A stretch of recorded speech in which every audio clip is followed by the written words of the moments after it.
بەناوی خۆی گەورە میهرەبان سڵاوی خۆتان لەبێ بینەرانی عزیز و خۆشەویستی شاشا ڕەنگینەکەی پەیام و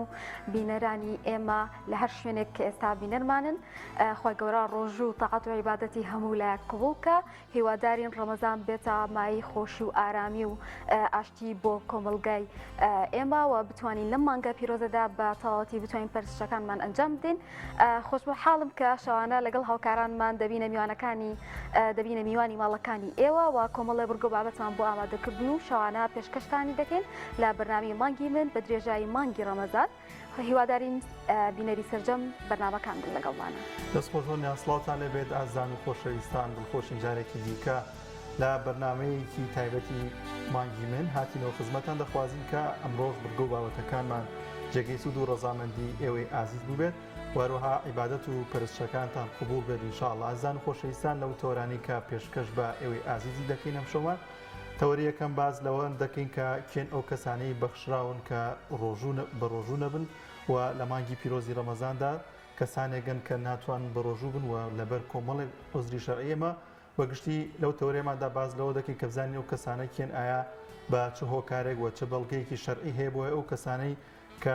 ناتوانن بە ڕۆژوو بن بتوانین کە گفتوگوی زیاتر لەگەڵ میوانەکەمان بکەین کە مامۆستایەکیانە زیاتر لەو بارەوە زانیاری لە تەوەری یەکەمدا دەخینە ڕوو بۆ ئێوەی ئازیز. بەڵێت تەوەرێکی تریشمان ئامادەیە کە تەوەری دووەمە باس لە پەیوەندی نێوان ئاین و ڕۆژوو و کۆمەلگە دەکەین بۆ پێی کە ئێمە کۆمەلگایەکی مسلمانین و ڕۆژوو یەکێکە لە پەرستشە تایبەتەکان تا چەندێک ڕنگدانەوەی هەبووە لە کۆمەلگای ئێمەدا و پێویستە چی بکرێت بۆ ئەوەی پێشوازی لەم مانگە بکرێت و بتوانین بە شێوەیەکی باش مانگەکە تێپەڕین و پەرستشەکان بە شێوەیەکی دروست ئەنجام بدەین. بەڵازان خۆشەویستان یەکێک لەو عیبادەتە گرنگانەی کە لە مانگی پیرۆزی ڕەمەزاندا ئەنجام دەدرێت نزا و پارانەوە و دوعایە. دوعا یەکێکە لەو نزا و پارانەوە یەکێکە لەو عیبادەتانەی کە ئارامی بەدڵ و ڕەحمان دەگەێنێت و هەروەها دەبێتە مایەوەی کە ئەگەر بەدڵ و بە ئارامیەوە ئەو دوعا و پارانەوە بکەین خوای گەورە لێمان قبوڵ دەکات. لەو بارەوە نزا و پارانەوە یەکمان هەیە پێکەوە بینەری دەبین.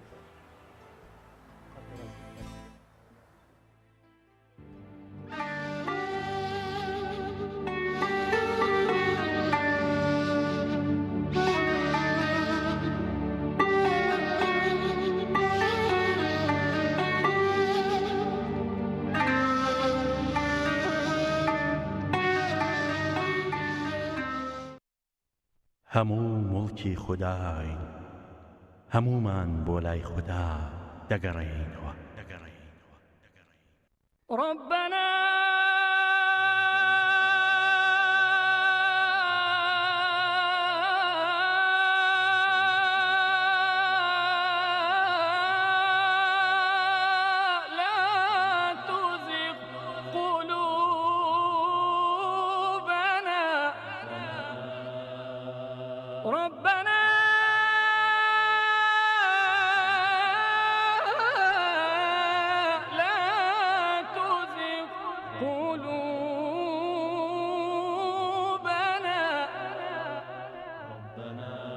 بعد إذ هديتنا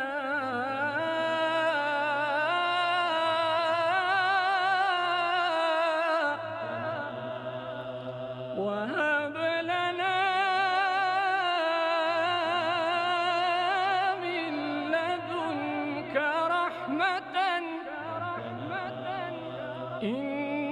إنك أنت الوهاب.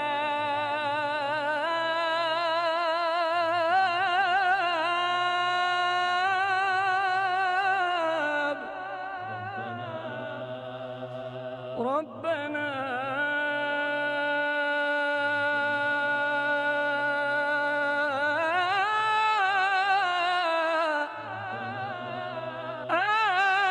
آمنا فاغفر لنا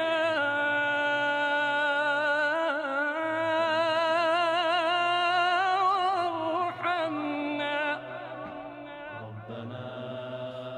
ربنا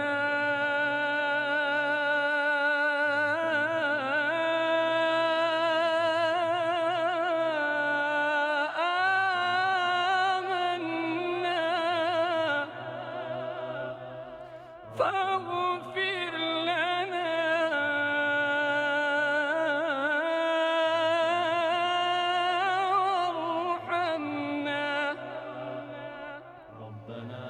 وأنت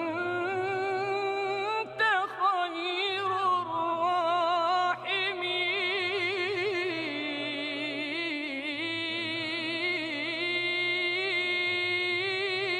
الراحمين ربنا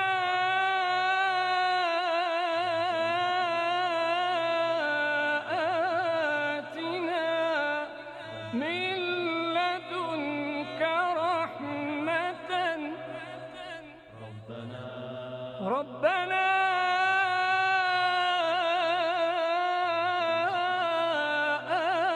آتنا من لدنك رحمة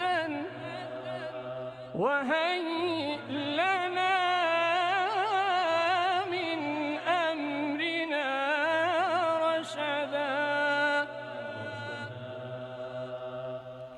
ربنا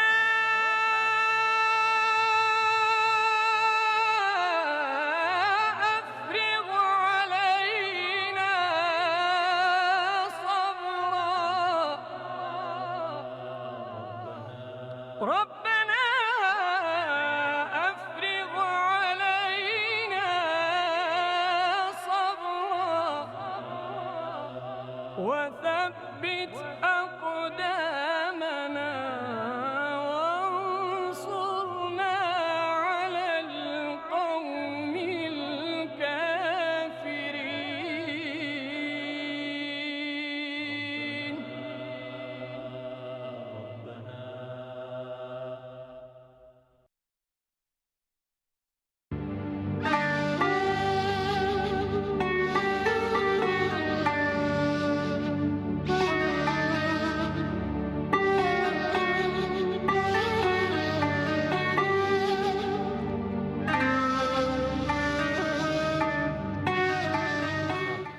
لە مانگی پیرۆزی ڕەمەزاندا خوای باڵادەست و خوای بەخشندە و خوای میهرەبان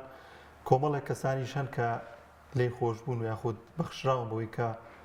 دەتوانن بە ڕۆژوو نەبن لە مانگە پیرۆزەدا. ئێمە بەگشتی لەو تەورەیەماندا باز لەو دەکەین کە کێن ئەو کەسانەی بەخشراون و دەتوانن بە ڕۆژوو نەبن. لەگەڵ مامۆستایەکی ئاینی لە شاری هەولێرەوە گفتوگۆ لەو بارەوە دەکەین. مامۆستا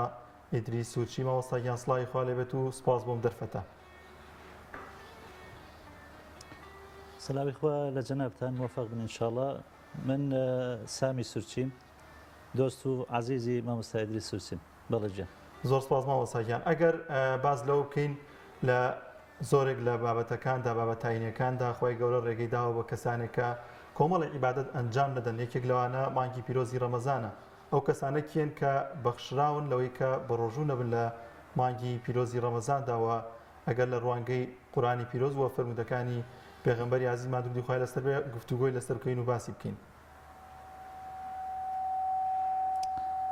بله. بسم الله الرحمن الرحيم. الحمد لله والصلاة والسلام على رسول الله سيدنا محمد وآله وصحبه ومن والاه. اللهم تقبل منا صلاتنا وصيامنا ودعاءنا وقيامنا واجعلنا من الفائزين. اللهم اجعلنا ممن يستمعون القول فيتبعون أحسنه وأدخلنا برحمتك في عبادك الصالحين آمين. لدەست پێکە طبعا گرنگە ئەمە بزانین کە هەر کاتێک عیبادەت و خواپەرستی ببێتە مشەقەتێک ئەزیەتێک بەسەر ئینسان لەبەر ئەوەی کە حاڵەتێکی ئیستیسنایی بەسەر ئینساندا بێ ئەوە خوا سوبحانەه وتەعالا ڕوخسەتێک بەم ئینسانە ئەدا و ئاسانکاریەک لە بۆ ئەم ئینسانە ئەکا. چونکە بە شێوەیەکی گشتی ئاینی پیرۆزی ئیسلام ئاینی ڕەحمەتە، ئاینی بەزەییە و ئاینی مەسلحەت و بەرژەوەندیە لە بۆ ئینسانەکان. و خوای گەورە سوبحانەه وتەعالا هەر لە خلالی ئاەتەکانی ڕۆژوو ئەفەرمێ یورید الله بكم اليسر ولا يريد بكم العسر. خوای گەورە سوبحانەه وتەعالا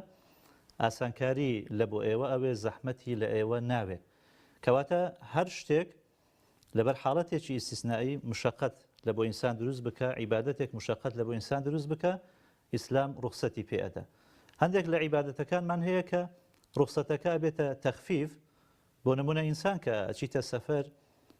ئەتوانی نوێژەکان کورت کاتەوە. کەسێک کە مەثەلەن ئەچیتە سەفەر ئەتوانی بە ڕۆژی نەبی لە کاتی سەفەرە، دواتر لە کاتی ترە ڕۆژەکە قەزا ئەکاتەوە ئەیگریتەوە. جا سەبارەت بە مانجی ڕەمەزان دیارە کۆمەڵە کەسێک هەن بەخشراون لە بەڕۆژی بوون. ئەم بەخشینەش هەیانە بەدیلێکی لە بۆ دانراوە وەکو فیدیا و هەیانە ئەبێ ئەم ئینسانە لە کاتی ترە کە ئەگەر بێت و ساغ بۆ و تەندروستیەکەی باش بوو ئەبێ بەڕۆژی ببیت. جایمەگەر بۆ نمونە ئاماژە بە هەندێکیان بکەین لەوانە مەثەرەن کەسێکەوە نخۆشە تەبعاً دوای ئەوەی کە کەسەکە ڕۆژوی ئەبێ لەسەر واجب بیت چونکە کۆمەڵە مەرجێک هەیە پێویستە لە ئینسانە بێتە جێ ئەو زار ڕۆژی لەسەر واجبە ئەوش ئەوەیە کە ئەبێ موسڵمان بیت و ئەبێ باڵغ بیت و عاقڵ بیت و توانای هەبی لەسەر ئەداکردنی ڕۆژوەکە بتوانی هەڵبستی بە ڕۆژیەکە و مانیعەکەش نەبی لە سحەتی ڕۆژوو کە ئەوە زیاتر ئافرەتان ئەگریتەوە. ئەگەر ئەم مەرجانە هاتە دی بەڵام لەگەر ئەوە ئینسانەکە تووشی نەخۆشی بوو ئەکرێ بە ڕۆژی نەبی ئەم ئینسانە لە کاتێکە کەوە نخۆشە چونکە خوای گەورە فەرمی سبحانه وتعالى فمن كان منكم مريضا أو على سفر فعدة من أيام أخر. ئەگەر ئینسان نخۆش بوو یان هەر یەک لە ئێوە ئەگەر نخۆش بوو یان بە سەفەر چوو ئەتوانی لە ڕۆژی ترە ڕۆژیەکە بگریت. بەڵام لێرە ئەو کەسێک کەوا نخۆشە ئەبێتە دوو بەشێکیان نخۆشی مزمینە درێژخایەنە کە دکتۆرەکانی پسپۆر پێی دەڵێن نخۆشیەکەی تۆ درێژخایەنە بەردەوام ئەبێ عیلاج بخۆی و ئەگەر بە ڕۆژی بیت ڕۆژیەکە زیاتر کاریگەری ئەکاتە سەرجسم و نخۆشیەکەت ئەوە ڕۆژی ناگریت هەتا ئەوەندەی کە خوای گەورە عمری پێئەدا لە مقابل ڕۆژێکە ئەبێ فیدیە بدە. جۆرەکەی تر ئەوەیە کە نخۆشیەکەی موقەتە کاتیە ئەویش لە ناوە خۆی ئەبیتە چەند بەشێکیان نخۆشێکی زۆر سادە و بەسیتە بۆ نمونە کەسێک ژانە سەرێکی هەیە کەمێک سەری ئازاری هەیە یان ددانی کەمێک دەهێشید ئەمە بۆی نییە ڕۆژیەکە بشکێنی ئەبێ هەر بە ڕۆژی بی. جۆری دووەمین ئەوەیە کە ئەتوانی لەگەر نخۆشیەکەیە بە ڕۆژی بی بەڵام کەمێک مشەقەتی هەیە ئەزیەتی هەیە زانایانە فەرمونون مەکروه و ناپەسندە لەو کاتەی ئەگەر بە ڕۆژی بی بەڵام ئەشکرێ بە ڕۆژی بی. جۆری سێمینی ئەوەیە کە ئەگەر کە نخۆشیەکەی موقەتە نخۆشیەکەی مزمین نییە بەڵام ئەگەر بە ڕۆژی بی زۆر کاریگەری ئەکاتە سەر نخۆشیەکەی و نخۆشیەکەی زیاتر ئەکە تووشی هیلاکەتێکی زۆری ئەکە زانایانە فەرمونون حەرامە ئەو کەسە بە ڕۆژی ببیت. لەبەر ئەوەی جارێکیان پێغەمبەر صلی الله علیه وسلم کۆمەڵێک لە ئەسحابی بینی کە دیارە بە ڕۆژی ببوون بە واستەی ئەوە تووشی مشەقەت و ئەزیەت بوون فەرمووی ئولائیکە العوسات و هەندێکیش ئەمە لە بابەتی سەفەرە باسی لێوە ئەکەن کەواتە ئەمە بەنسبەت کەسی کەوا نخۆشە حکمەکانی لە ڕووی شەرعی بەم شێوازەیە بەو شێوازە ئەبەخشرێ لە بە ڕۆژی بوون بەڵام ئەبێت دواتر ڕۆژیەکە بگریتەوە چونکە نخۆشیەکەی مزمین نییە و ئەوەشی کە نخۆشیەکەی مزمینە ئەوە پێویستە فیدیە بدات. جۆری دووەمینی ئەگەر بەردەوام بین لەسەر وەڵامدانەوەی پرسیارەکە کەسێکە کەوە ئەچێتە سەفەر هەر ئەو ئاەتەی کەوا خوێندمانەوە کە خوا فەرمی سبحانه وتعالى فمن كان منكم مريضا أو على سفر فعدة من أيام أخر. کەسێک کە ئەچێتە سەفەر اینجا ئەم کەسە کە ئەچێتە سەفەر زانان پۆلینان کردو ئەفەرمونون ئەگەر هاتوو کەسەکە لەبەر خاتری ئیفتارەکە بچیتە سەفەر بۆیە یعنی سەفەرەکەی ئەنجام بدە تا بە ڕۆژی نەبی لەبەر ئەوەی سەفەر خۆی لە خۆیدا ڕوخسەتە زۆرێک لە زانانە فەرمونون ئەمە گوناهبارە بی و دروست نییە فیتار بکات. بەڵام کەسێک وا ڕێکەوت کە لە مانجی ڕەمەزانە بە سەفەر بچیت لە ئەسنای سەفەرە ڕەمەزانی بەسەر داهات ئەو کاتی بۆی هەیە ئەم ڕۆژوە نەگریت و کاتی تر ڕۆژوەکە بگریتەوە لە وەختی تر و لە دوای ڕەمەزانە کە دەرفەتی تری هاتە پێش. خۆ ئەگەر بێت و سەفەرەکە زۆر مشەقەتی تێدا نەبوو بۆ نمونە بە تایرە بە فڕۆکە سەفەر ئەکا جەوێکی ئیسراحەت و هادیئی هەیە ئەتوانی بە ڕۆژی بی و ئەتوانی بێ ڕۆژیش بی مادامە موسافرە ڕوخسەتی ئەوەی بۆ هەیە کەوا بە ڕۆژی نەبی بەڵام ئەشکرێ بە ڕۆژی بی. خۆ ئەگەر لەبەر سەفەرەکەیە تووشی مشەقەتێکی زۆر بوو ئەو کاتی هەرواجبە لەسەری فتار بکاتەوە لەبەر ئەو حەدیسەی کە ئاماژەمان پێکرد کە پێغەمبەر صلی الله علیه و سلم مجموعەیەکی بینین لە یەکێک لە غەزاوات بێتاقەت بوون شەکەت بوون خەڵکێک دەورەیان لێدا بوو فەرمووی ئەمانە چیانە گوتیان ئەوە کەوتونە بێتاقەت بوونە لەبەر ئەوەی چونکە بەڕۆژین فەرمووی ئولائیکە العوسا ئولائیکە العوسا ئەوانە گوناهبارن لەبەر ئەوەی چونکە نابێ مادام ڕۆژوەکە ئاوا مشەقەتیان بۆ دەینی و بێتاقەتیان ئەکا نابێ بە ڕۆژی بن کە لە سەفەرن کاتێکی تر ئەتوانن ڕۆژوەکە بگرنەوە. جۆرێکی تر لەوانەی کە لە شەریعەتی ئیسلامە ڕێگەیان پێدراوە ئەو کەسەیەکەوە بە سالات چووە لە ماڵەوەیە نخۆشش نییە بەڵام وەکو لە عەرەبی ئەگوتێ ئەشەیخ الهەریم بە تەمەنە بە ساڵات چووە یان ئافرەتێکی پیر و پەککەوتەیە ئەویش ئەتوانی بە ڕۆژی نەبیت لە مقابل ئەوە ئەبێ فیدیە بدە. خوای گەورە سوبحانه وتعالى ئەفەرمێ وعلى الذين يطيقونه فدية طعام مسكين ئەفەرمێ ئەوانەی کە ناتوانن بە ڕۆژی بن مەگەر زۆر زۆر ئەبێت تاقە سەرف بکەن ئەوە ئەتوانن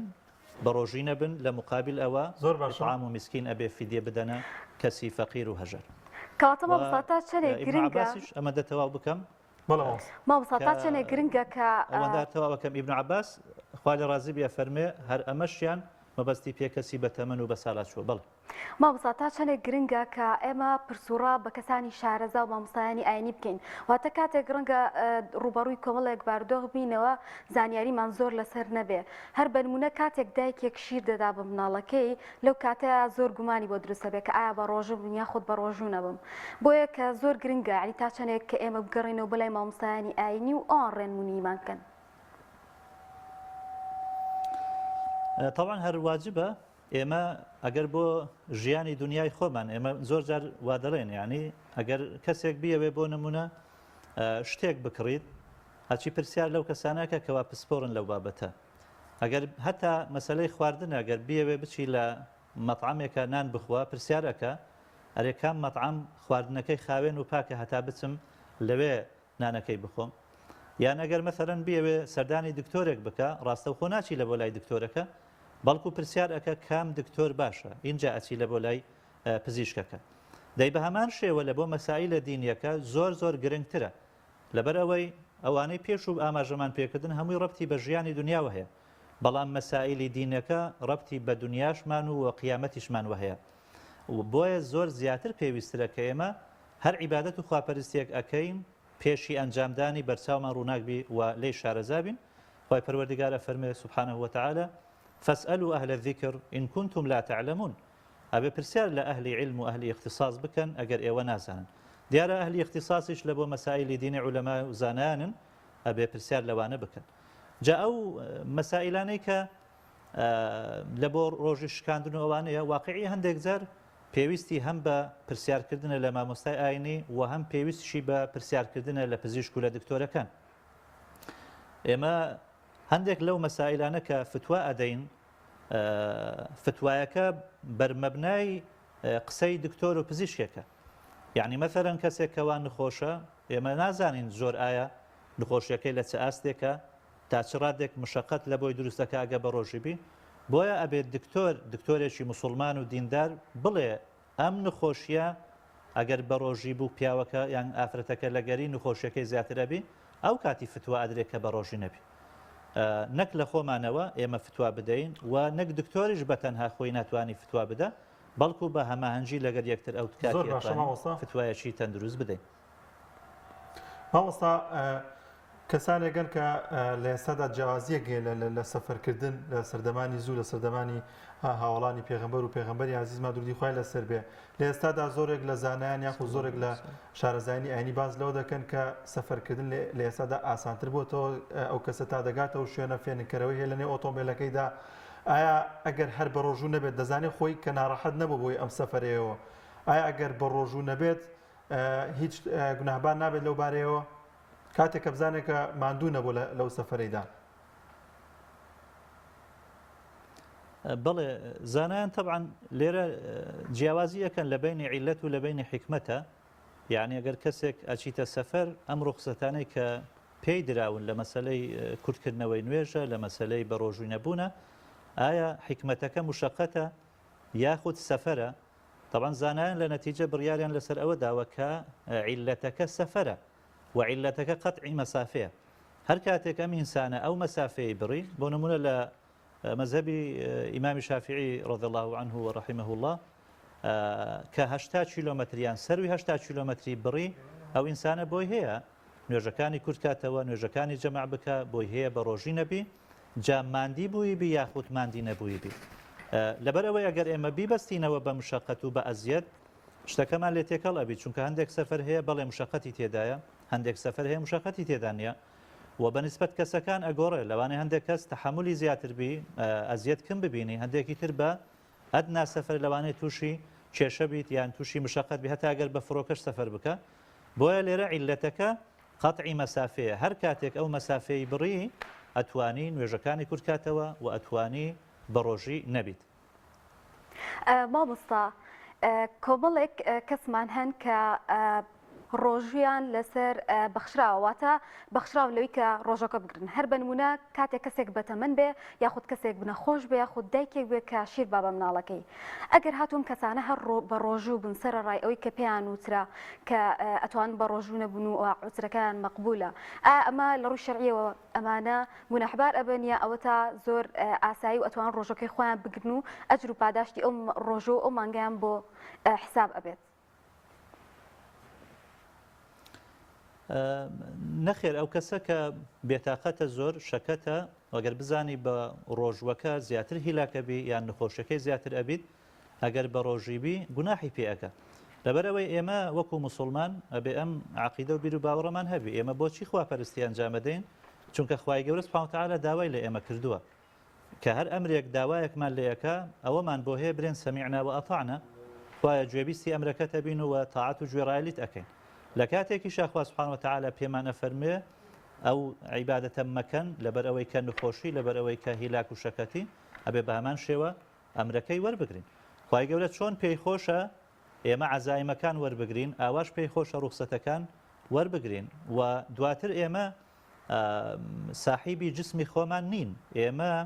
خوای گەورە سوبحانەهو وتەعالە کە ئەو جسمەی بە ئێمە داوە ئەمانەتێکە لە ژێر دەستی ئێمە کاتە بابستاپێکی شریعەتی ئیسلامیان بۆیە ئێمە نابێت تەسەڕوفێک بکەین کە تەئسیر لە جسم و لاشەمان بکات پێغمبەری خوا فەرمی صلی الله علیه و سلم وئین لجسدک علیک حقا بەڵێ مامۆستا لەم کاتەیە پێچەوانەی شەرعی یان کردووە و ئەو کەسانە هەر بەڕاستی گوناحبارە بن واتە خێری ئەو ڕۆژویان بۆ نانووسرێت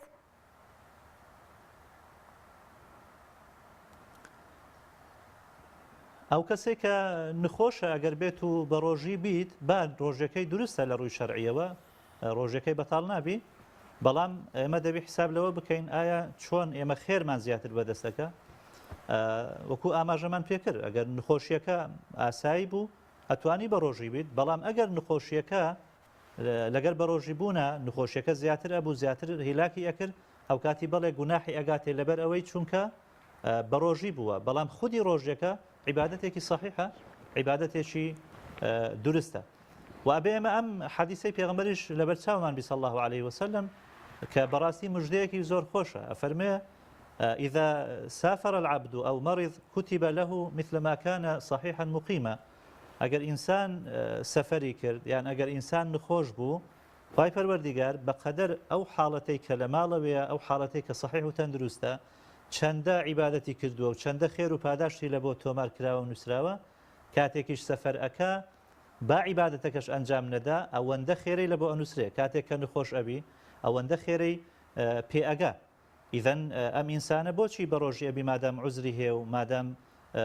شەریعەتی ئیسلام مەجالی پێداوە خێرەکە لەوەیەکەوە ئەمرەکە جێبەجێ بکەین زۆر باشە مامۆستا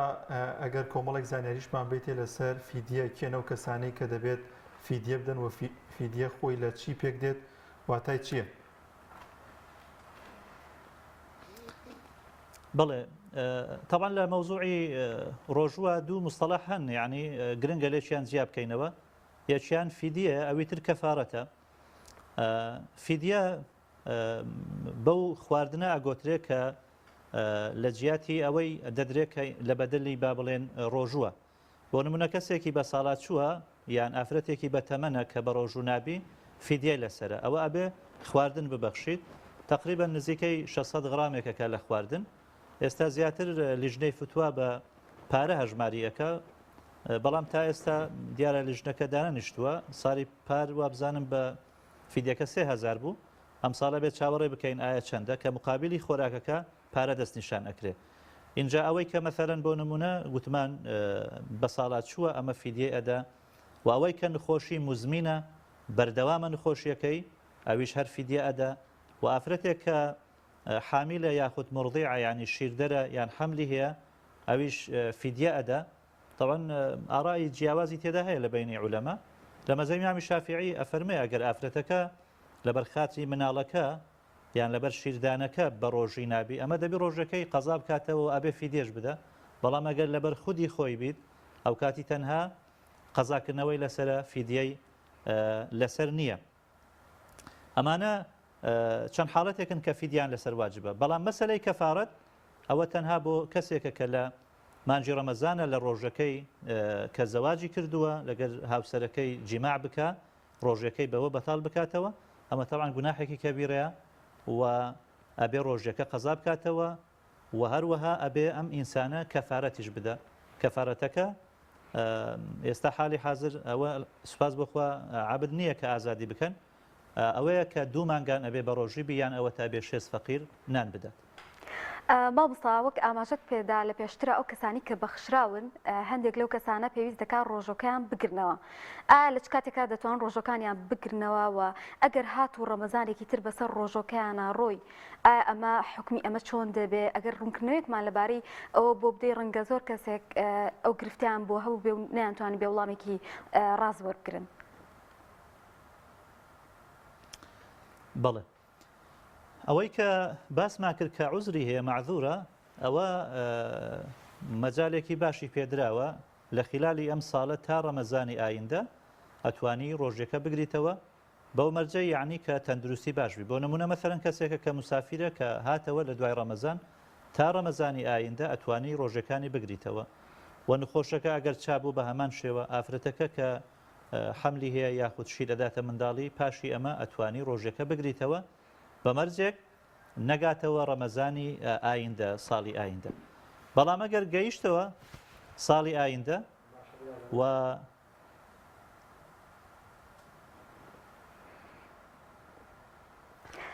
بەڵێوات یارە مامۆستا لەگەڵمانە نەما ئەوەی کە گوێمان لێ بوو کۆمەڵە ڕوونکردنەوە کە لە ژیانی ڕۆژانی ئێمە زۆر پێویستە و بەتایبەتیش لە مانگی ڕەمەزانە ئەو کەسانەیە کە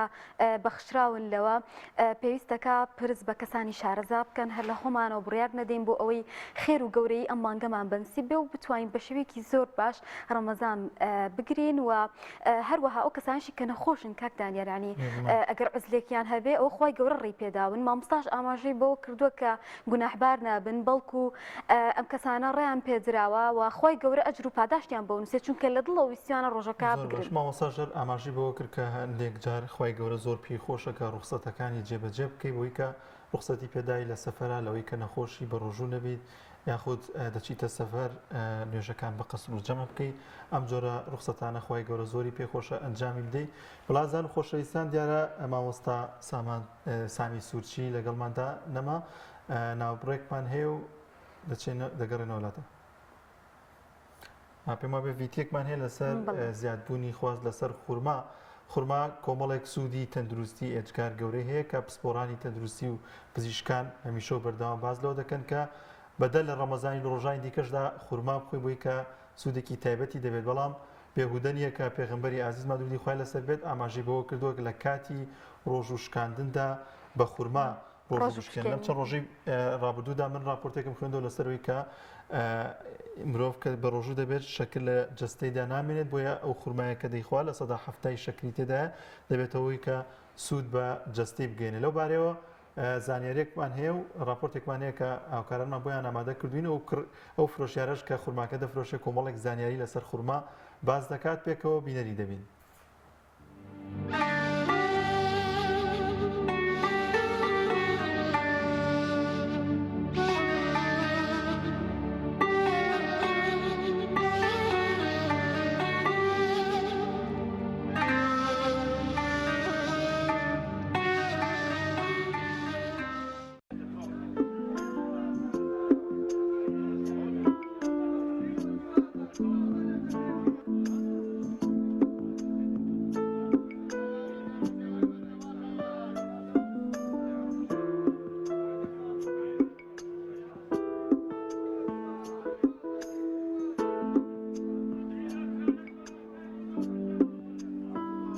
خورما لە ڕووی تەندروستیەوە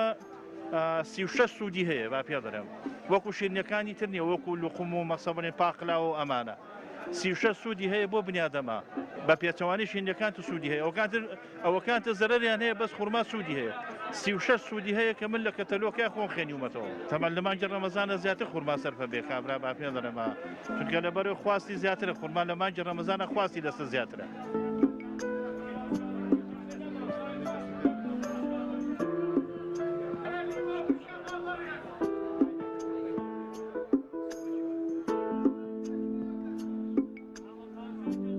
ئێواران ڕۆژی پێ دەشێنیم نەباتی جاری وای ئاوە دەخۆین جەری با خورماکەی دەخۆن خورماکە دەڵێ وزر ڕین دەکاتەوە هەڵدەستێنێتەوە لە خورمایان خۆشتر خورمان زۆر شیرن و خۆشە شیرن خۆشە بۆ ڕەمەزانە زۆر بەسوودە دەڵێن مبارکەوە هەموو ئێواران دایدێنێ کابرا سفرەی دادنێ دەیخوات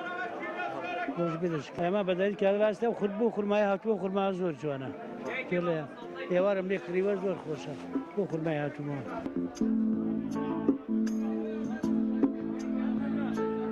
ئەوە زادیە ئەوانە ماکۆ بەرحیە ئەو سەلانە خورمای بەرحی بێڵێن ئەوە شکلاتی پێڵێن ئەوە عەجوای پێڵەوە سعودیە ئەو خورمای سعودیە کلۆیەکە ئەوە عەجوایە ئەوە شکلاتی پێڵێن ئەومانەیە خەستەویە ئەوی خورما ڕۆنە ئەوانەوەیە مریەمە ئەوە زەهدی پێڵێن وەڵا خورما بە جۆرە جۆرەکەدا و 300 خزوور هەیە بەڵام بە زۆری ئەوە نالی کە لێرای ئێوە مەوجودە هەراوەنە هەیە لە بێش هەم بەگوۆی شریعەت بێ بە خورما بیشکەنی لە خورما دەست نەکەوت ئاوە بیشکێنە لە سوودەکەی زیاتر لە بەنێکە و دوو دەنی خورما خۆی بۆشایەکانی لە شخانەکان پڕەکاتەوە توی قازانی زۆرە بۆی لەشت ئەو کەم کوڕێکە دەیەک لە بەڕۆژوبووی ئەو بە دوێنی خورما پڕە بێتەوە ئاڵەیەگەڕەکەی و ماڵی خورمای تێدا نەبوو بە ماڵی دامەنێ ئەمە هەموو ماڵی خورمای تێدابێ شتێکی پیرۆزە لە هەموو کاتێکا بێت تێداوێ بەتایبەت ڕەمەزانە بێ هات بێ بۆ ڕۆژۆ شکاندن.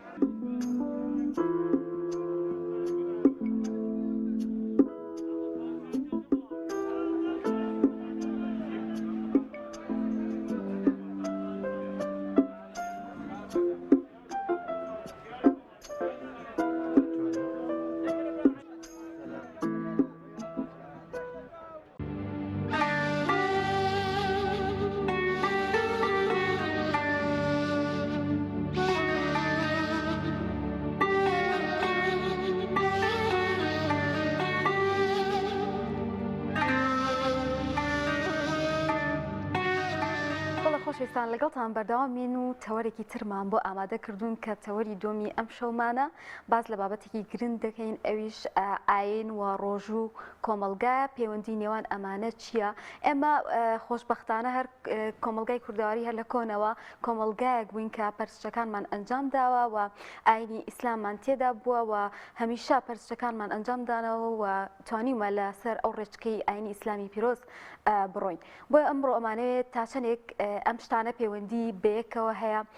میوانێکمان ئامادەیە لەو بارەوە قسە و گفتوگۆ دەرباری ئەم بابەتە دەکەین کە ئێستا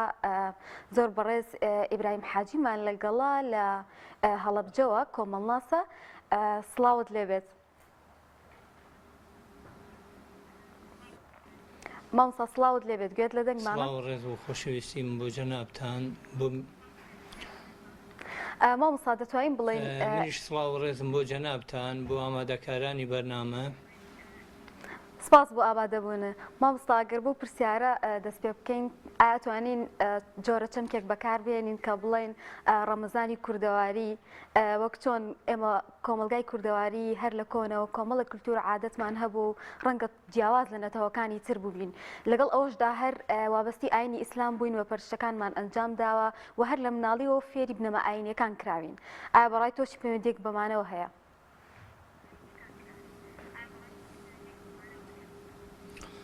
بەڵێ دیارە ئێمە گەر بگەڕێنەوە بۆ مێژووی مرۆڤ و ئاین پەیوەندی ئەو دوانە دەبینین ئاین هەمیشە لە کۆشی مرۆڤ و کۆمەلگادا لەدایک بووە و کۆمەلگایەکیشمان نەبووە هەتا ئەمڕۆ بەبێ ئاین ژیابێت و بەبێ ئاین گوزەرانی کردبێت و پەیوەندیەکانی لەسەر بنەما ئاینی و دوجار بەها ئاینیەکان ڕێک نەخست بێت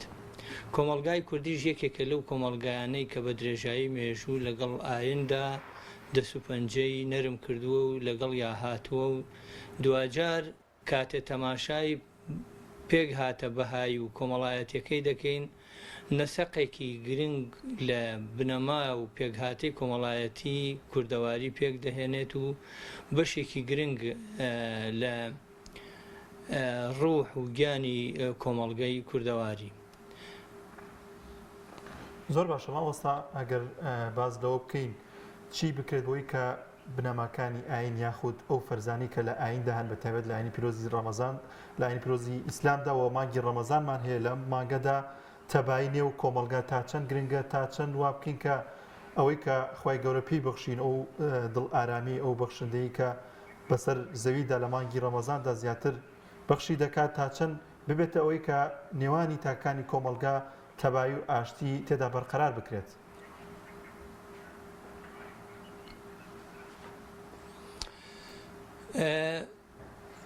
ئەبێ ئێمە لەوێوە دەست پێ بکەین کە ئاین بۆچی هاتووە. ئێمە بە درێژایی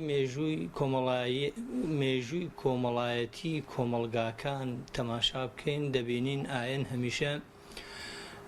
ڕۆڵی گرنگی هەبووە لە چیدا لەوەیدا کە وەک کەرەستەیەکی ئاسایشی کۆمەڵایەتی بەکار هاتووە میکانیزێکەوە بۆ ئەوەی کە هەم کۆنتترۆلی کۆمەڵایەتی ئەنجام بدات و لە هەمانێکیشدا فاکتەرێکی گرنگی ئاسایشی کۆمەڵایەتی بێت. بەمانە ئاین ئەگەر تەماشای بکەین بۆەوە نەهاتووە کە ئاژەڵەکانی من لە گورگەکان بپارێزێ، خان و باخات و مەزرعەکەی من لە بورکان و لە بۆ نمونە بوومە لەرزە و فڵان و شت بپارێزێ. ئاین هاتووە بۆ پرسێکی ئینسانی کۆمەڵایەتی. ئەو پرسە ئینسانیە کۆمەڵایەتی لە ئەسڵدا خۆی لە ئاسایشی کۆمەڵایەتیا دەبینێتەوە. واتە ئاین هاتووە دەستی من بگرێت و پێم بڵێ کاکە زوڵم لە میترمەکە ئاگاداری هاوڕێکەت بە لە پێناو نەفعی گشتیدا و لە پێناو خەمی گشتی و کۆمەڵایەتی و کۆمەڵگەدا کار بکە. دیارە ئەو پەرستانشی کە دایناون دوجار لە چوارچێوەیەکەوە سەرچاوە دەگرن کە بریتیە لەوەی کە ئەو مەنزورە ئاینەی کە بۆ ئینسان هاتووە دەری دەخات کە چۆن مرۆڤ بتوانێت وەک کارکتەرێکی کۆمەڵایەتی تەندروست کەسێک کە ویستی چاکەی هەبێ، کەسێک کە چاکە تایدا ئامادەی هەبێت و لە نیاز و ویستی کارەکانیدا هەبێت و دوجار ببێتە چاکەکار. ئاین بۆ ئەوە هاتووە دەستی مرۆڤەکان بگرێ و بڵێ باویستان چاک بێ و چاکەکاری بکەن، تند و تیژی و ململانێ و سراع و ئەمانە بخەنە کەنارەوە. ئەوەی کەوا کۆمەلگا بەرە و ناتەبایی و ناتەندروستی و فاکتەرێک بۆ لێکترازانی کۆمەڵایەتی هەیە بیخەنە کەنارەوە. بۆیە پەرستشەکانیشی هەچی پەرستشی داناوە بە ڕۆژووەوە بە پەرستشەکانی ترەوە جۆرێک لە ڕاهێنانی جەستەیە. بەمانە دین تەماشای مرۆڤ دەکا کەوا هەڵگری دوو بەشە، بەشێک کە بریتیە لە جەستە کە هەڵگری غەریزە و نەفس و هەوا و ئەنانیەت و تەنها بۆ خۆویستیە، و بەشی دووەمیشی ڕۆحە کە ئاین ئیش لەسەر ڕۆحسەنتەری دەکا بەمانە تەسەوفیەکەی، بەڵام بەمانە عەقلانیەکەی و فەلسەفیەکەی. دین ئیش لەسەر عەقلانیەت دەکا کە ئیرادەی ئینسان بەهێز دەکا کە دوو بەشە، بەشێک کە ویستێکی چاکەی هەیە و نەفعی گشتی دەوێ، ئاسایشی کۆمەڵایەتی دەوێن، بەشێکیشی کە جەستەیە تەنها بۆ خۆویستە و لەسەر بنەمای چێژ و خۆشی بنیادی کارەکانی دەنێت و ئیشەکات و هەمیشە هەڵپەی چێژ حەز و ئارەزوو تێرکردنی غەریزەکانیەتی. ڕۆژ و هاتووە بۆ دوجار بۆ ئەوە هاتووە بە جۆرە لە جۆرەکان ئەم تەنزیمە بکات ئیش لەسەر ڕاهێنانی جەستە و بەهێزکردنی ئیرادە و ئەو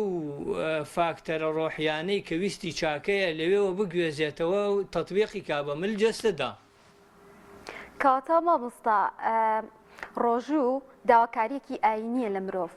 ئەمە بۆچی وایە لە دید و تێڕوانین ئێوە وەکو توێژەرێکی کۆمەڵایەتی ئەمە بۆچی دەگەڕێنەوە ڕوونکردنەوەمان لەبارەی ئەمەوە بۆ بدەین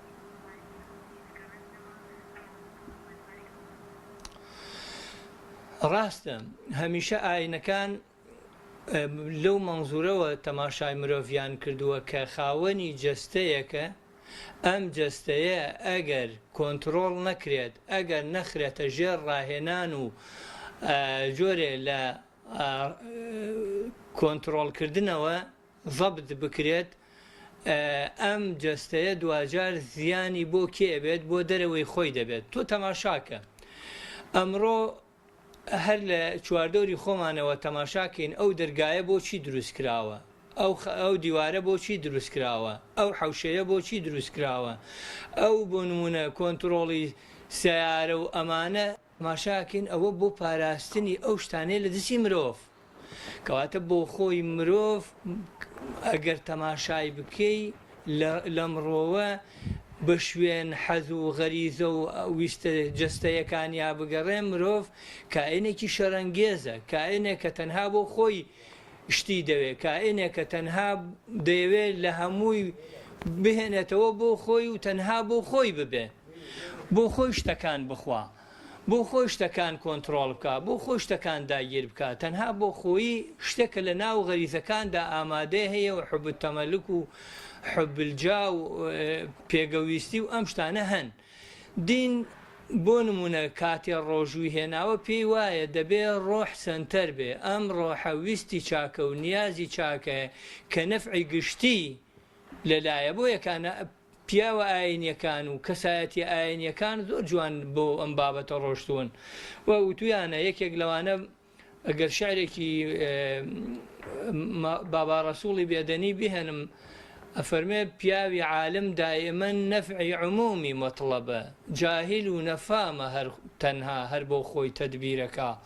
یانی کەسانی دانشمەند و کەسانی ئاینی هەمیشە بیریان بەلای چیەوەیە بیریان بەلای نەفعی گشتیەوەیە تەنها بۆ خۆییان نییە کاتێک کە ڕۆژوو دەگیرێ ئەم ڕۆژووگرتنە دوجار بۆ ئەوەیە ئەم ڕۆژووگرتنە دوجار بۆ ئەوەیە کە ئەم جەستەیە کۆنتڕۆڵ بکرێت بخرێتە ژێربارەوە بە جۆرێک کە ڕام بکرێ ئیرادەی ئینسان زاڵ ببێ بەسەریدا کە ئیرادەی ئینسان زاڵ بوو بەسەریدا ئەو کات ویستی چاکە زیاتر ئامادەیی دەبێ لە ناو ئەو تاکەدا زۆر باشە کاک دکتۆر ئەگەر بێنەوە بۆ نێو کۆمەڵگای کوردی گرنگە لە نێو کۆمەڵگای کورتی ئەوەی کە لە باو باپیرانمانەوە هێناومانە مامەڵەکردنمان لەگەڵ ڕەمەزان لەگەڵ ڕۆژوبوون چۆن چۆنیە دەبێت چۆن ماوەڵە لەگەڵ ئەمەدا بکەین لە کۆمەلگای کوردەواریدا ئایا پەیوەندیەکی تۆکمە هەیە لەگەڵ ئاین و بە تایبەتی تر مانگی پیرۆزی ڕەمەزان کە ئێستا خۆمان لە مانگە پیرۆزەداین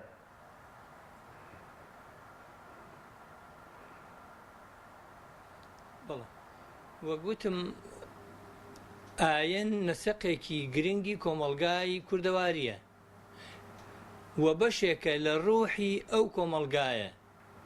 دەستبردنی کوردەواری بۆ ئاین هەمیشە دەستبردنێک بووە بۆ چی بەکاری هێناوە بۆ چاکسازی کۆمەڵایەتی بۆ ئاسایشی کۆمەڵایەتی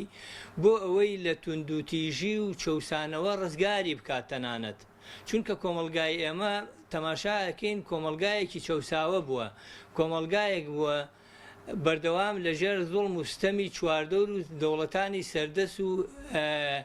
نەتەوەکانی سەردەسی چواردەورا بووە بۆیە زۆرترین دەستبردنی کۆمەلگای کوردی بۆ ئاین بۆ ئەوە بووە خۆراکێکی ڕۆحی بێ لە هەمان کاتدا نەفەسێکی ڕۆحیانە بێ بۆ حەسانەوەی لەو بابەتانە لەو کێشە و زوڵم و ستەمانە ئەمە خاڵێک خاڵی دووەم ئاین بۆ خۆی وەگوتمان خۆراکێکی ڕۆحیە وەک چی بەکاری هێناوە لە هەموو مەراسیمە کۆمەڵایەتیەکانە تەکیدی کردوتەوە کورد بەو شێوازە بەکاری هێناوە کە مەرامی نەفعی کۆمەڵایەتی تیا بەکارهێناوە لەگەڵ بەها باڵاکانە تێکەڵی کردووە زۆر شت هەیە کە بەهای کۆمەڵایەتین دین مامۆسا ئاینیەکان هەتا ئەمڕۆژ دەڵێن ئەمە لە ئیسلامەوە وەرمان گرتووە، ئەمە لە دینەوە وەرمان گرتووە. لە ڕاستیدا دین دێ ئەو شتانەی کە لە خزمەتی کۆمەڵگادان مامۆسایانی ئاینی هاتوون، پیاوانی ئاینی هاتوون ئەو شتانەی کە لە خزمەت کۆمەڵگادان و زیاتر ئاسایش و پەیوەندی کۆمەڵایەتی ناو کۆمەڵگە دەستەبەر دەکەن، کردویانەتە ناو خسویانەتە ناو چیەوە، ناو ئاینەوە بەرگێکی ئاینیان پێداوە بەڕوویە کە هەم پیرۆز دەکەن و وەک پەرستشێکی کۆمەڵایەت پەرستشێکی ئاینی بەکاری دێنن، لە هەمان کاتیشدا وەک ڕێوڕەچەیەکی کۆمەڵایەتی کە هەموو تاکەکانی کۆمەلگا جێبەجێ بکەن. بۆیە بە قەناعەتی من دین لە کۆمەلگای کوردیدا کەمترین شێواز بەکارهێنراوە لەو ڕێگانەدا کە سراع و ململانێ ئەخاتەوە. یانێ دین بەکار نەهاتووە بۆ سراعی سیاسی، دین بەکار نەهاتووە بۆ ململانێ و تێکدانی و تەفرەقەی نێو تیرۆ هۆزەکانی کوردەواری. بەردەوام دین لە ناو کۆمەلگای کوردیدا بە شێوازێک هاتووە کە مەڵهەمێک بێ بۆ ساڕێژکردنی برینەکان، هیوایەک بێ بۆ گەڕانەوەی ئەو بێ هیوایە کە ئەگەر بەهۆی چواردەورەوە بەهۆی بارودۆخی سیاسی و کۆمەڵایەتیەوە تێکەوتبێ هیوایەک بێ بۆیان و دووبارە سەر لە نوێ ژیان و حەز بە ژیان دروست بکەنەوە. مامۆستا تا ڕادێک ئێمە لە کۆمەلگای کوردیدا کۆمەلگایەکین کە پەیوەندیە کۆمەڵاتیەکان لامان بەهێزاوە، حەزمان بە سەردانکردن و تێکەڵیکردن هەیە و لە ڕوانگەی ئاینی ئیسلامی شەوە گەربێت ئەم بابەتە هەر بەم شێوەیە و زۆر جار ڕەنگە پەرستش تەنها لە نوێژکردن و ڕۆژۆکردنەکەیە نەبێت، بەڵکو ئەوەش هەر پەرستشەکە من سەردانی کەسێک بکەم کە نەخۆشە یاخۆت پەیوەندی لەگەڵ خزمێکا بکەم، سەردانی کەسێک بکەم. تا چەندێک گرنگە کە مانگی ڕەمەزانی پیرۆز و ئاینی ئیسلام بە جۆرێک ئەوەی تر ڕنگ دادەوە لە پەیوەندی کۆمەڵاتیەکانمان لە بەهایەکی جوان بە ژیانمان بەخشێت.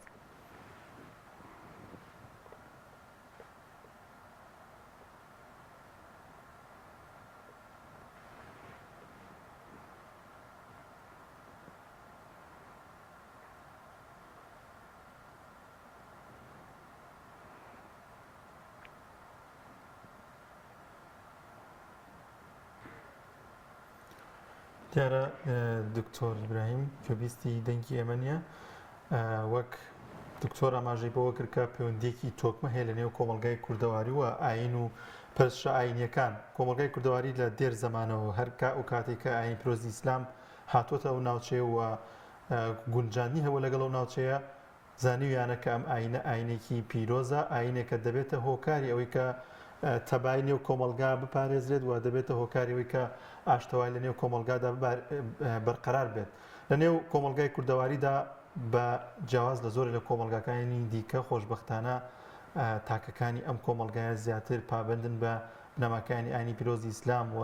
کۆمەلگایەکی موسڵمانن. لێرە لەوێ لەوانەیە کەسانێک گەبن کە جیاواز بیر بکەنەوە یاخود بە شێوازێکی دیکە بیر بکەنەوە، بەڵام بەگشتی کۆمەلگای کوردەواری ئیسلامی پێقبوڵە و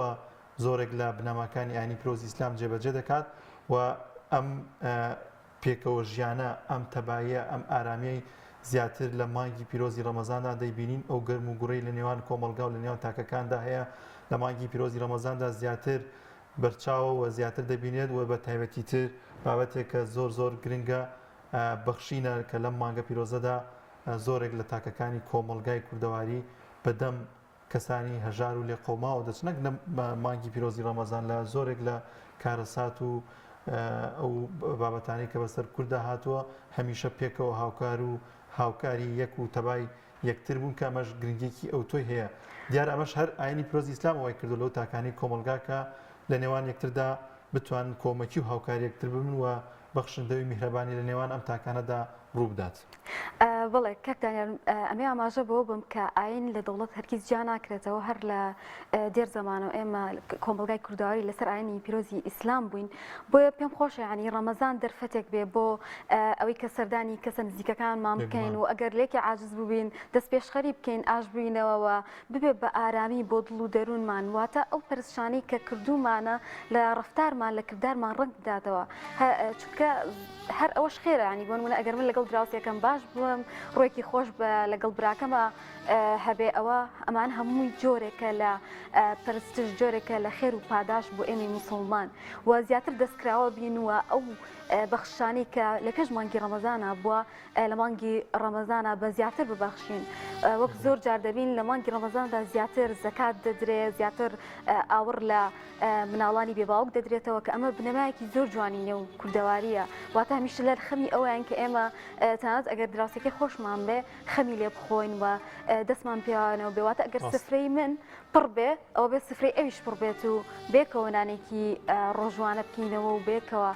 ئێواران ڕۆژوو پشکێنین هەر لەو بارەیەوە پێغەمبەری عەزیزمان دەفەرمێت کە گرنگە موسڵمان تەواوی جەستەی بە ڕۆژوو بێت لە مانگی پیرۆزی ڕەمەزاندا بۆی کە تەنها نەوەکو ئێوارە هەر برسێتەکەمان بۆ بمێنێتەوە بۆیە گرنگە لەگەڵیشیدا وەکو هاوکارم ئاماژەی پێکرد میهرەبانی و هاوکاریکردن و بەخشین و چاکەکردن لە مانگی پیرۆزی ڕەمەزاندا زیاتر بکەین لە ڕۆژانی ڕابردووتر و لە مانگەکانی ڕابردووتر بۆی کە ئەم مانگە پیرۆزە مانگێکە تایبەتە لە لای خۆی گەورە و باڵادەست مانگێکە پڕانی پیرۆزی تێدا دابەزیوە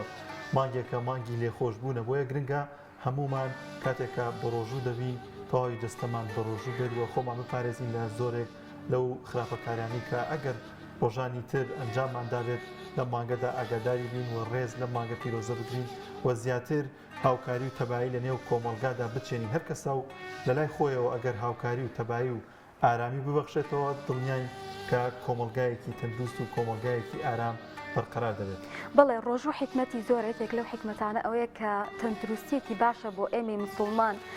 کە ئەمە حکمەتی خی گەورەیەدا ئەمەی فەرز کردو بۆ ئێمە تاوەکو لەشمان پارێزراوێ بۆیە هیوادارین کە لەم مانگەدا کارێک نەکەین کە ڕۆژەکەمان بەتاڵ بێتەوە خێری ڕۆژەکەمان دەست نەکەوێت بە تووڕەبوون بە قسەی ناشرین و ئەنجامدانی کۆمەڵێک تاوان و کات بەسەربردن بە شتانێکی بێسوودەوە با ڕەمەزان بێتە وێزگەیەک بۆ نێبوونەوە بۆ ئارامی دڵمان وەکو کاکدانیاریش ئاماژەی پێدا با گوێمان لەگەڵیا بە ڕۆژوو بێ دەممان لەگەڵیا بە ڕۆژوو بێ باسی کەسێک نەکەین کە بە شێوێکی ناشرین زەمی برادەرەکەمان نەکەین کە ئەمانە هەمووی شتانێکی ناشرین کە لە ئاینی ئیسلامە هەمیشە ئاماژەی پێدراوە با لە مانگی ڕەمەزانە ئەم دەست پێشخەریە بکەین و ئەمە لە خۆمانە بگۆڕین جا هەر هەمومان هەم ئێمە و هەم ئێوەی ئازیزیش گرنگە کە لە مانگە پیرۆزەدا دوعا و نزا و پاڕانەوەمان بیر نەچێت کە ئەمە پرسشێکی زۆر تایبەتەوە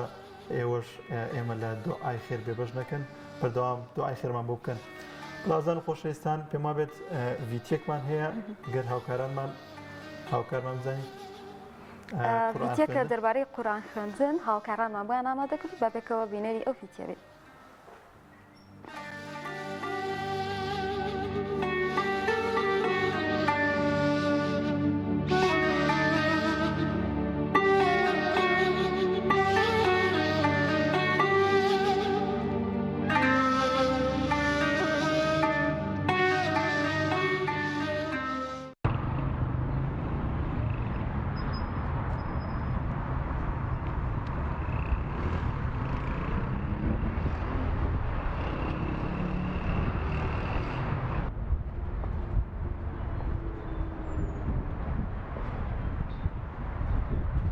أعوذ بالله من الشيطان الرجيم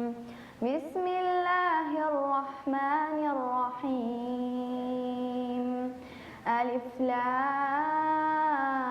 لام ميم ذلك الكتاب لا ريب فيه هدى للمتقين الذين يؤمنون بالغيب ويقيمون الصلاة ومما رزقناهم ينفقون والذين يؤمنون بما أنزل إليك وما أنزل من قبلك وما أنزل من قبلك وبالآخرة هم يوقنون فسوف يلقون غيا إلا من تاب وآمن وعمل صالحا فأولئك من عمر ديناسينا بخير هاتني كنالي بيامكم لبولي بنجامي منارتيم تمنم 11 ساڵە و لە تەمەنی 8 ساڵیەوە هاتووم بۆ ئەم دەستگایە و قورئان خوێند لە خوێندنەوەیە تا جوزئی 16 ڕۆشتوم ئەلحەمدولیلا و لە لەبەرکردنیشە 3 جزئونیم لەبەرە عەمە و تەبارەک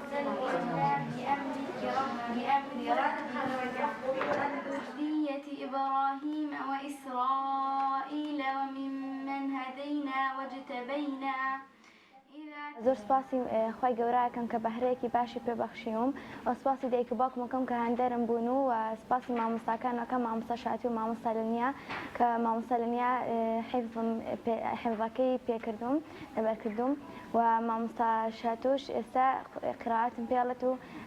لەبەرکردنەکەشم گەیشتۆتە لای ئەو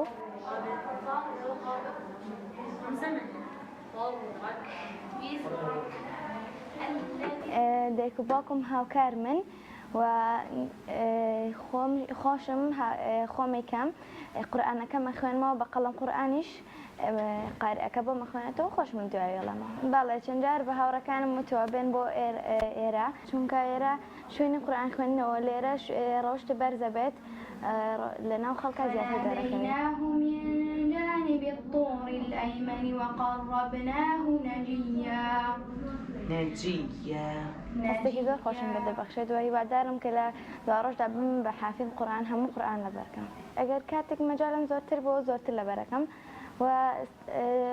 هەنێک کات لاپەڕێکیش لەبارەکەم دایک و باوکانم مناڵەکانیان بێن بۆ ئێرە و فێری قورئان خوێندن بن و زۆر سپاسی دەرگای نووری حیکماکەم کە ئەم دەستگای دامەزراندووە بۆ فێرکردنی قورئان و ڕەوشت بەرزەکان و لەبەرکردنی قورئان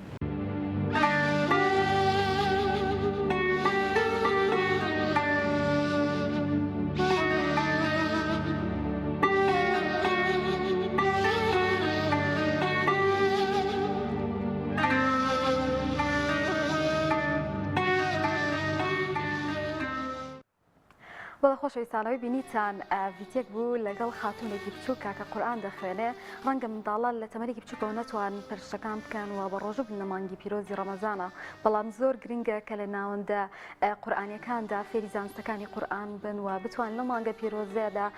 کۆمەڵێک لە بابەتە دینیەکان وەربگرن تاوەکو کاتی ئەوەی کە باڵغ بوون و ڕۆژیان لەسەر فەرز بوو بتوان بە شێوەیەکی باش ئەو نوێژ و عیبادەتانە ئەنجام بدەن. خۆش بە حاڵەوەی کە هەمیشە و بەردەوام لە خزمەت قورئانی پیرۆزەوە کەسانی دیکە فێری قورئانی پیرۆز دەکات و بەردەوام دیراساتی قورئانی پیرۆز دەکات. خۆشبەختانە لە هەرێمی کوردستاندا دەستگای نووری حیکمە هەیە کە منداڵان و کەسانی بەتەمەن و کەسانی گەنج و هەموو چی توێژەکان زیاتر فێری قورئان و زانستەکانی قورئانیان دەکات و لە ماوەی چەند ڕۆژی ڕابردووشدا بینیمان ئاهەنگێکی گەورە بۆ 29 کەس کە هەموو قورئانی پیرۆزیان لەبەر کردبوو سازکرا لە شاری هەولێری خۆشەویست بۆیە گرنگە کە هەموو لایەکمان ئینشاءالله بتوانین خۆی گەورە تۆفیقمان بدات لە خزمەت قورئانی پیرۆزدا بین و زیاتر خزمەت بە ئاینی پیرۆز ئیسلام و قورئانی پیرۆز بکەین. بەڵێ ئەوەی کە ئەمڕۆ پێشکەشمان کردن دوو تەوەرە بوو کە کەمیان سەبارەت بوو بە ئەو کەسانی کە بەخشراون لە ڕۆژوو ئەو کەسانی کە ناتوانن لە مانگی ڕەمەزاندا بە ڕۆژوو بن و تەوەرێکی تریشمان هەبوو بەڵام بەداخەوە نەمانتوانی لەگەڵ میوانەکانە بەردەوام بین کۆمەڵە پرسیاری ترمان نابوو حەزمانە کرد زیاتر گفتوگۆ لەم بارەوە بکەین بەڵام ئەوەی گرنگە کە ئێمە مەفهومەکەمان گەیاندبێ و ئێوە توانی بێتان سوودێکتان لەم بابەتانە بینی بێ لەو ماوەی کە ئەم بەرنامەیەمان پێشکەشکردین بۆیە لە کەموکوڕیمان بدوبڕن هیوادارین بەدڵتان بوو بێ. بەڵازان و خۆشەویستان بەم شێوازاتینە کۆتایی بەرنامەی ئەم شەومان دەخوازیین کە بڕگۆ بابەتەکانمان جێگەی سوود و ڕەزامەندی ئێوەی ئازیز بووبێت تا بەرنامەیەکی دیکە بەخواتان دەستپێرین خواتان ساعات و عیبادەتتان قبوڵ بێ خواتان لەگەڵ.